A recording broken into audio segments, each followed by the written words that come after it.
네, 시청자 여러분, 구독자 여러분, 후원해주시는 분들께 감사의 말씀을 드리면서 오늘 밤에 문득 생각이 나서 방송을 하나 켰습니다. 비글이라고 하는 그 채널이 있는데요. 역사 채널이 있는데, 그 역사 채널을 보다가 제가 생각이 나서 이제 방송을 켰는데요. 1926년인가요? 우리나라에서 최초로 음반을 발매를 해서 가수가 되는, 상업적 가수가 되는 것이 이제 윤심덕이죠. 그리고 이제 직업 가수로서 롱런을 했다고 볼 수 있는 최초의 가수가 1930년에 그 희망가를 취입하면서 이제 데뷔를 하게 되는 최규엽 씨였어요. 그런데 이제 두 사람은 어떻게 구분이 되느냐 하면, 윤심덕은 음반 발매를 했는데 활약을 못했어요. 왜 활약을 못했냐면, 그때 당시에 그 일본에 있을 때, 김우전인가요? 그 남자하고의 그 로맨스가 있었고, 그래, 현해탄의 정사로 이제 뛰어들었다, 이렇게 얘기가 되고 있는 가운데, 일단은 윤심덕의 경우에 그 사회참미라는 음반은, 그때 당시에 10만 장이 팔렸는데, 그런 그, 추궁기가 있는 집은 다 사갔다고 보시면 됩니다. 오늘날에 이제 한 1000만 장 팔린 거하고 같은 거예요. 그런데, 윤심덕의 사회참미 앨범은 결과론적으로 봤을 때 어떻게 되느냐, 윤심덕이 사라지고 난 다음에 서울에서 경성에서 음반이 나왔기 때문에 활동은 하지 않은 셈인데, 이 사회참미도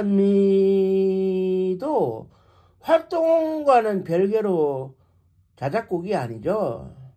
이게 이제 그 당시에 그 불가리아 쪽인가 그 동유럽 쪽에 다뉴브 강의 물결이라는 그쪽 노래가 있어요. 민요가 있는데, 이거를 번안한 가요가 이제 그 사회참미였어요. 한글로 번역을 해서 조금 우리의 정서에 맞게 가사를 부여한 게 이제 사회참미였기 때문에 최초의 자작곡은 아닌 셈이에요.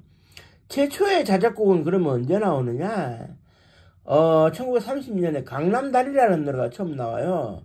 그 여러분도 한번 들어는 보셨을 것 같은데, 조금 불러보면, 강남다리 밝아서 이미 놀던 곳 하는 이 노래가 최초의 노래거든요. 그래 이제 사회참미가 최초의 노래가 아닌 것이고 자작곡이 아닌 것이고, 그런데 이제 제가 말씀드리고 싶은 것은, 급작스럽게 방송을 켠 것은 윤심덕의 최후에 대해서 이제 말씀드릴게요. 지금 현재 그 알려지고 있는 것은 1926년도 도쿄주 마루라는 그 배를 타고 김우정과 서울의 경성에 오기 위해서 시모노세키에서 부산으로 오다가 그렇게 이제 그 현해탄에 뛰어들었다고 알려지고 있는데요. 물론 뭐 김우전은 당시에 유부남이었고, 그렇지만은 그 이후에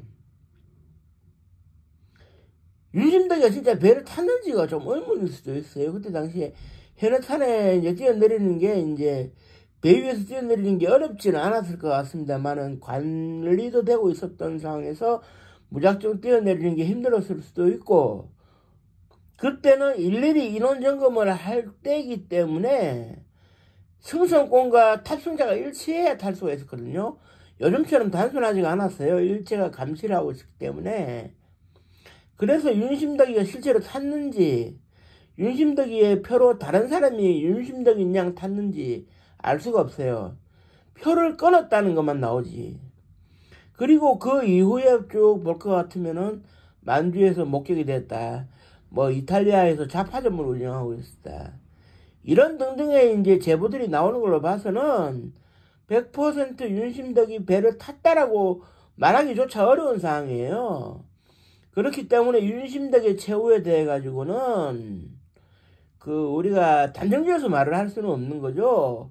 소위 좋은 얘기를 하기 좋아하는 호사가들이 사랑의 정분이 나서 정사를 해가지고 소위 현해탄에 김우정과 뛰어내렸다는 뭐 그런 얘기를 하고는 있습니다만은, 현재 알려진 것은 김우정과 함께 시모노세키에서 관부연락선이라고 불리우던 도쿄주 마루를 탔다가 아니고 타려고 배 승선권을 끊었다, 1등선 승선권을 끊었다, 이거 말고는 나온 게 없어요. 그러니까 그 이후에 실제로 배를 타서 뛰어내렸는지 아니면 배를 아예 타지를 않았는지, 그리고 스스로 행방불명을 원했는지 그건 알 수가 없거든요.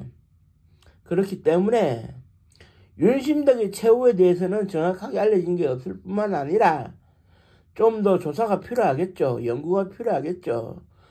만주나 이탈리아에서 목격되어진 목격담에 대해 가지고는 우리가 조금 더 심도 있는 연구를 해야 될 것 같습니다. 그리고 뛰어내렸다면 왜 뛰어내렸는지, 그리고 스스로 행방불명을 선택했다면 왜 행방불명을 선택했는지도 연구를 좀 해야 되겠죠. 죽고 난 이후에 발매된 그런 음반이 10만 장을 팔렸기 때문에 대박을 쳤다고 볼 수 있는데 왜 윤심덕은 그런 선택을 했느냐? 사랑이 전부였느냐? 글쎄요, 좀 연구가 필요할 것 같은데, 아무튼 윤심덕의 최후에 대해서는 정확하게 말을 하기 어렵다는 이것을 제가 강조드리기 위해서 방송을 켰습니다. 그렇기 때문에 윤심덕의 사랑 이야기를 단정짓지 마시고 이제 좀 우리가 좀 더 확인하는 시간을 가질 수 있도록 하면서 방송을 마치도록 하겠습니다. 감사합니다.